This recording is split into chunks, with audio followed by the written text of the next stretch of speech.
Hey everybody, Raul here for Bass Musician Magazine, and today we have the extraordinary honor and pleasure of chatting with bassist, luthier, woodworker, radio host, tree planter, and more than anything lately, author of the book Plausible Gumption, The Road Between a Christmas Toolbox and the Barker Bass, Lee Barker. Welcome, Lee. So great to have a chance to chat with you. Thank you, Raul. It's a pleasure to be here. So kind of starting from the beginning, this is a unique situation because you've worn so many hats, and I've read your book, and what I will share right off the bat to anybody is that this is a very fun read. I mean, there are some books that I get that I'm kind of going, okay, I have to really plod through this, but it flows nicely, it's well written, and in my particular instance, having lived in the Pacific Northwest, I found so many familiar things for myself that I'm going, wow, it's like we were so close, but yet so far away that it's just uncanny that now we have a chance to chat. So kind of talking a little bit about the hat you wore as a bassist. And I know all of this is in the book and there's so much detail that people are going to want to read. Tell us a little bit how that whole thing started as a musician. I think part of that, Raul, thank you for the interesting question, by the way. The tuba has to be mentioned here, and I started playing tuba in grade school band by accident. And so I knew the bass clef. Mm-hmm. Playing a tuba is not hard. You really just have to learn a code and translate that code to your fingers, and it has 3 valves, and off you go. But it was in college that because I was a bass player, small letters, that some musicians that I knew invited me to play with them and said, and I was in one of those situations where I said, sure, what's a Fender bass? Mm-hmm. And they said, well, we have one and we'll train you. We'll teach you what you need to know. And they did. And the bottom line there is that I was able to pay for my last year of college by playing in bars in a trio. Nice. So, not very well, I should add, I think. And so you're learning tuba, of course, it would have been in a school setting. With the electric bass, are you pretty much self-taught? I had the gift through my years of playing live music, in every case being with a superb, generous, and kind and forgiving guitar player.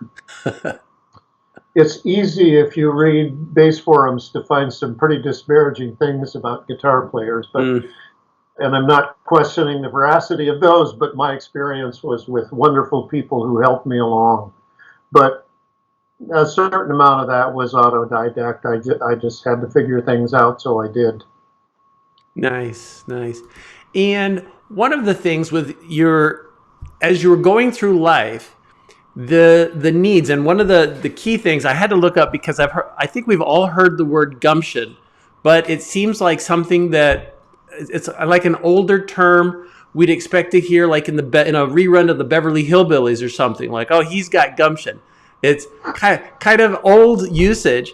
And so I did want to look it up to be sure. And it is a kind of your definition. It is the ability to decide to do the best thing in a particular situation and do that with energy and determination. So that word per se, defining in your title, so much of what you describe as you're going through life and you're rising to each of the occasions, whether it be playing music, joining bands, going out and planting trees because it's kind of what you needed to do. So many of it, as I'm reading it, it does seem that how you face it with so much energy and positivity. And, it's really wonderful for you to be able to share this part of this journey. Now, moving to that, wood, because wood is such an integral part of basses, and the electric bass is still such a relatively new instrument, because even though uprights, we're talking 15th century, part of the violin family, but this whole newer evolution, maybe from the 30s on, I know we've got Leo Fender stuff, We had Paul Tootmark's work out of Seattle. And ironically, a lot of the people that were involved in building basses weren't bass players. They were either engineers or electronics aficionados, if you will, and they were cobbling stuff together to make it a profitable, make a buck. But the angle that you had when it came to, you had a knowledge of wood, both from making cabinets and drawers and all kinds of things, but also from the angle of the musician, you came up with the Barker bass, which I had a great pleasure of seeing one in 2012 in a art display in Pioneer Place in Portland, Oregon. Tell us a little bit about, because it is kind of like a hybrid of both the upright and the electric bass world. A beautiful word. It is. I stole from both. Nice.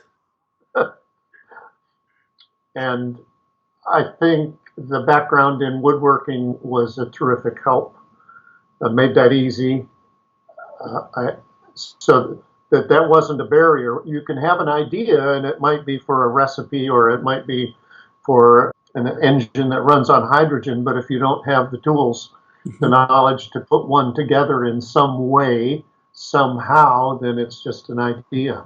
I just had the pure dumb luck of being able to make things out of wood. I do remember when I was playing in Central Oregon in the Dry Canyon Philharmonic that I bought a used bass, and it was kind of beat up. So I made a new body and put it on. But when I took out the pickups and that stuff, I felt like I was looking inside a clam and seeing how a pearl was made or something, and I shouldn't touch it. I was scared of the electronics part. I could do the wood, and I could make the neck fit pretty good, and it played, and I'm told by some of my son's friends that it's still around somewhere. But that was a step, an early step that said you could build part of this instrument. So when it came to the wrist issue, my wrists were, because I've used my hands so much of my life in my trades, my hands were complaining about playing an electric bass in the guitar shape. I was able to address that and keep on playing. That was the big motivator there. Nice.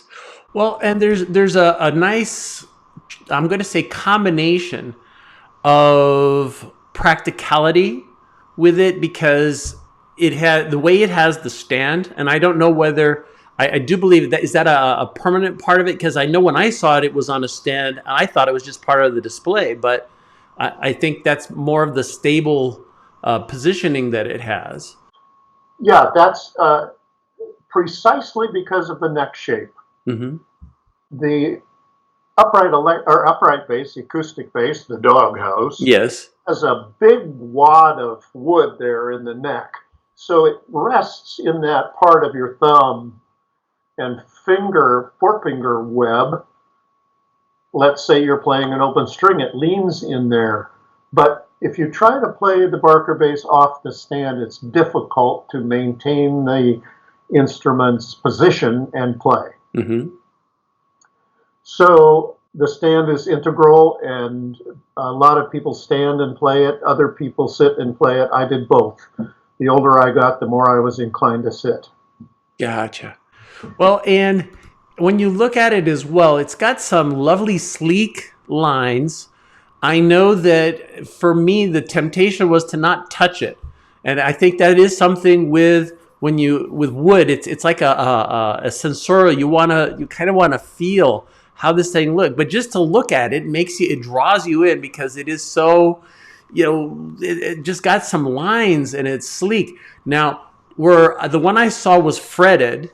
Did you do both fretless and fretted? I started out doing just fretted because I was building the first 3 prototypes for myself. Okay. And I'm a guy with 2 ears that are really just adornments. I don't hear much accuracy in musical tones. So, and I thought that was revolutionary. I mean, it was just a visual surprise to see frets on a neck. in vertical position.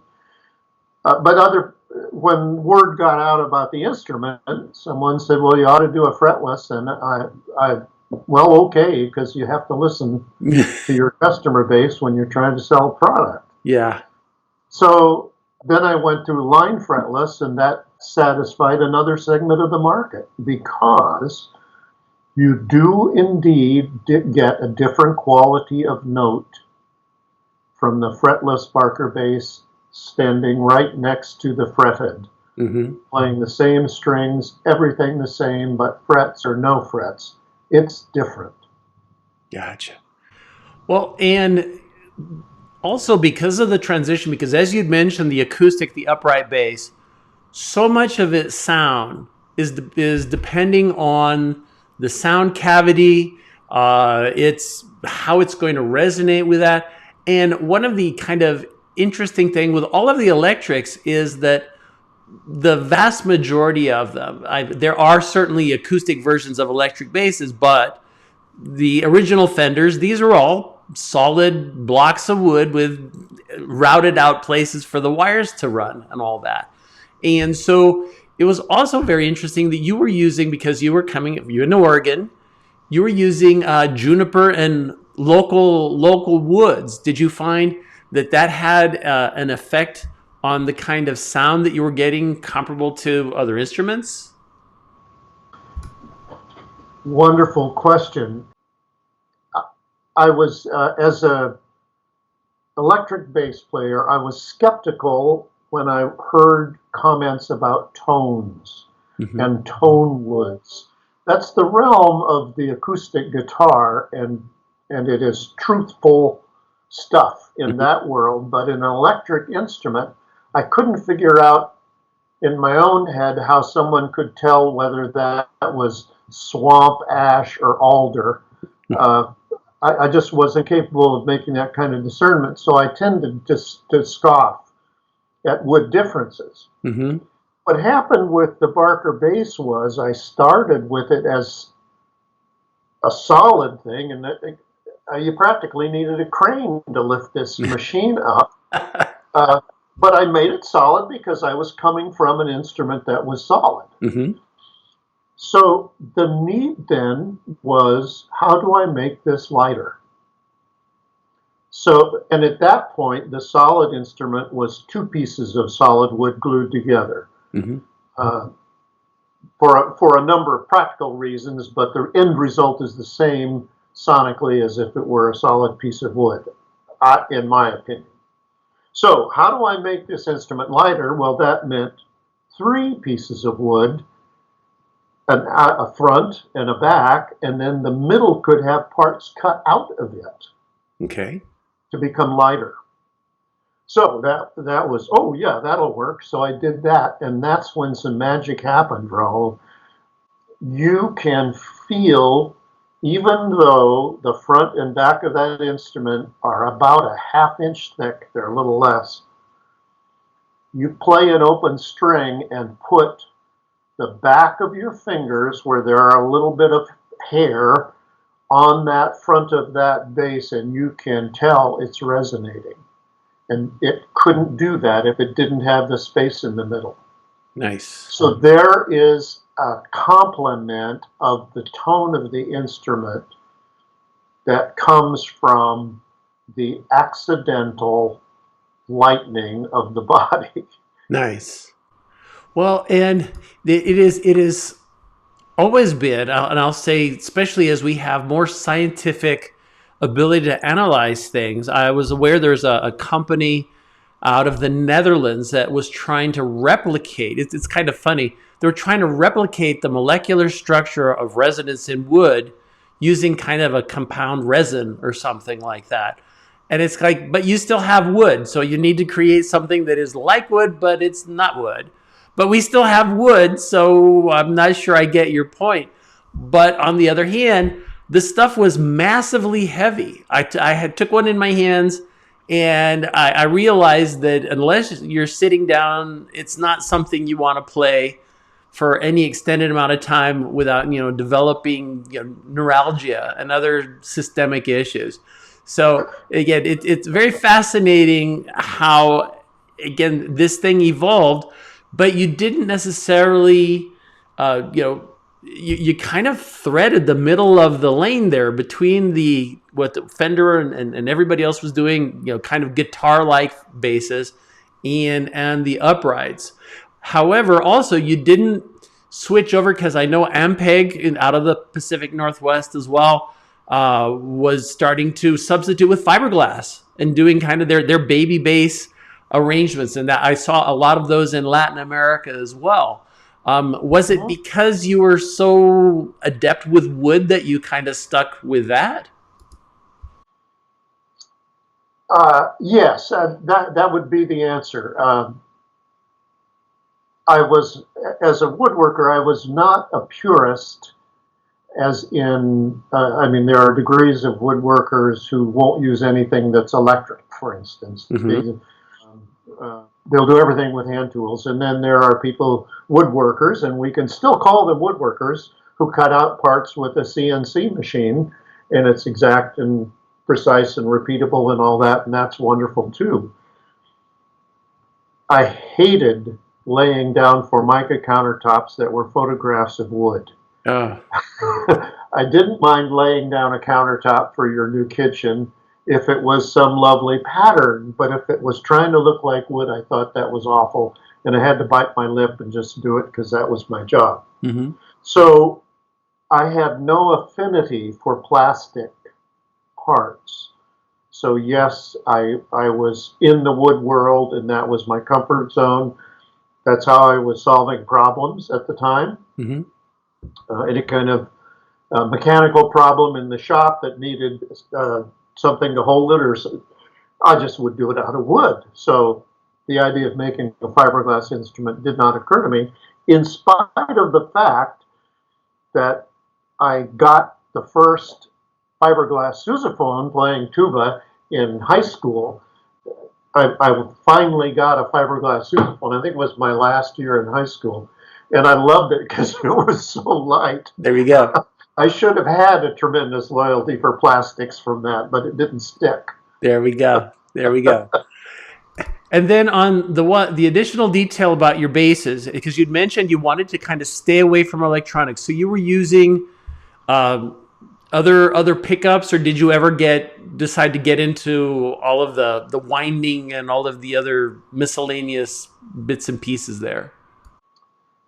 I learned from my customers how important the style of pickup, that is precision type, the split single coil, mm-hmm. with the jazz bass configuration.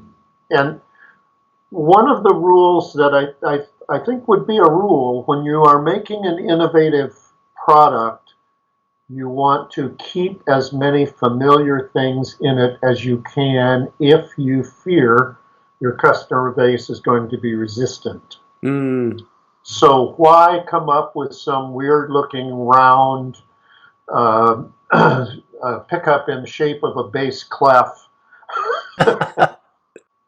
Make it look like a Fender Precision or a Fender Jazz at the same intervals between the jazz pickups and all that stuff, so that there's comfort for the person that's approaching something that looks strange and different. Gotcha. And I know you had, again, as we follow through kind of your story, there were certainly kind of highs and lows with, you were doing something of everything. I mean, so there was a lot of time that was dedicated to the Barker bass, but you were still keeping the lights on, doing the rest of the woodwork and every other thing that needed to happen. Do you have an estimate perhaps of how many Barker basses are out among us at this particular time? Oh, okay. There is a number okay, let's do a range of numbers. How's that? That works. There's a famous story about President Harry Truman, who said to one of his advisors, "I'd like you to send me a bunch of one-armed economists." And the advisor said, "Why would you want one-armed economists?" And he said, "Because all the ones we have keep saying, well, on the other hand." So I've got to be like an economist and say somewhere around 135 or 140 basses are out there. Some are in the bass guitar shape. I had some people that wanted a matching bass guitar to go with their upright Barker Mm-hmm. bass, that kind of thing. So I did a number of those. I did some experimental things that I eventually sold. Mm-hmm. So somewhere in that, probably 120 of those would be Barker basses with serial numbers. Gotcha. And at this particular junction, my guess is, are you still making any, or is that pretty much a done deal? It's done for me. I sold the rights to make the instrument to a man in Wisconsin, Hmm. and he's had some other demands on his life in the interval since then. But his intent is to continue making Barker basses. And the neat thing about that to me is that I don't think the instrument is done. I think it could be improved. And I don't know how. I'm not saying I know what should be done, Hmm. but I think there's still some evolutionary headroom in that configuration to find something new and richer. Very nice, very nice. Well, and again, as this is such a new instrument and it is rapidly evolving, to just the amazement, I think, of everybody. And so many of the earlier versions were lacking. I'll put it that way. I was just reading a book and they were talking about Paul McCartney's Hofners, and they struggled with intonation issues, with tunability, with neck dive and imbalance. And the only thing that they really had going for them is they would work for a southpaw because they were so symmetrical. You could work it, and as compared to playing a regular Fender bass backwards. But it is very exciting again at this time to still be in the midst of all of this change and evolution, and again, solid state electronics getting lighter. I mean, who knows where it's going to go? So that is very exciting in itself. On I don't want to forget to mention as well, because a huge part of your life was involved with radio.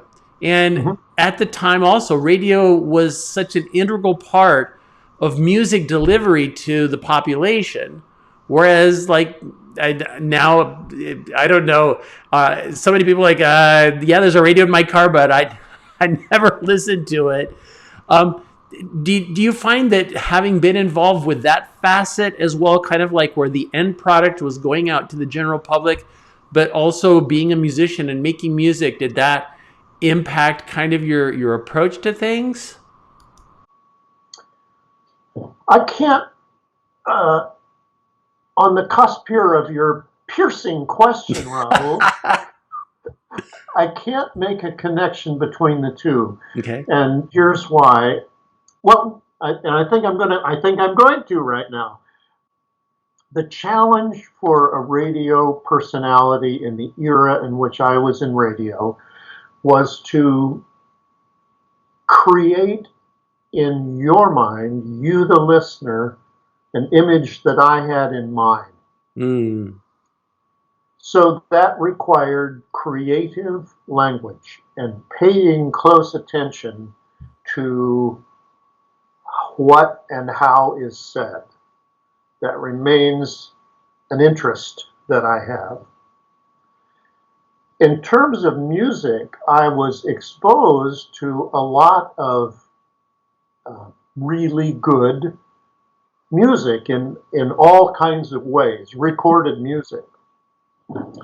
But I am more interested in being a music performer than I am in any other part of the music world. gotcha. So I'm not sure I'm getting to your question yet, but I feel like the really good live music delivery people have some of that notion of wanting to recreate in the mind of the listener the emotions, the insights that went into the creation of this music that we are making right this instant. Mm-hmm. That's a thread between the two. Does that help? Absolutely.